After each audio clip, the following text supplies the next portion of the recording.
Une jeune femme du district de Khairpur, dans la province pakistanaise du Sindh, a été tuée par balle après qu'un conseil tribal illégal, appelé Jirga, l'a déclarée coupable d'avoir jeté le « déshonneur » sur sa famille. La victime, identifiée comme Khalida Chandio, également connue sous le nom de Rubina, était accusée d'entretenir une relation illicite, une accusation qui, dans le cadre de la coutume locale du Karo-Kari, est fréquemment utilisée pour justifier les soi-disant crimes d'honneur. Khalida était mariée depuis plusieurs années à un cousin. Son mari, ouvrier dans une usine à Karachi, avait disparu plusieurs mois auparavant. Elle était retournée chez ses parents, dans le village. Selon les enquêteurs, elle a ensuite quitté le domicile familial avec un homme de sa communauté. Des proches ont retrouvé le couple et ont ramené Khalida à sa famille.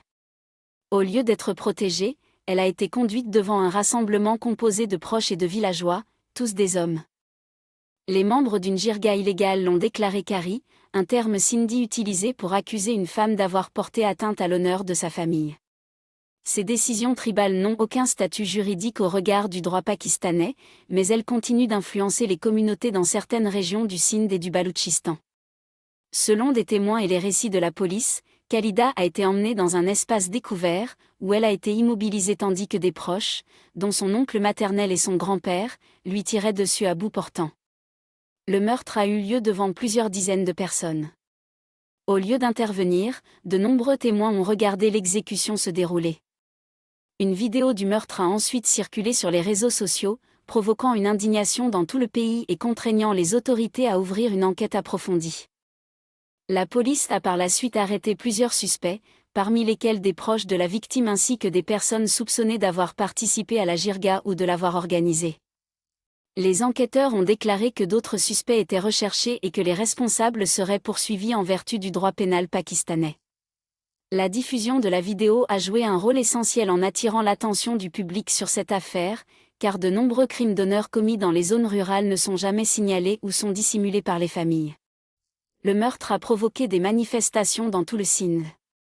Des organisations de défense des droits des femmes, des avocats et des associations de la société civile ont réclamé justice pour Khalida ainsi qu'une application plus stricte de la loi contre les jirgas illégales et les violences commises au nom de l'honneur.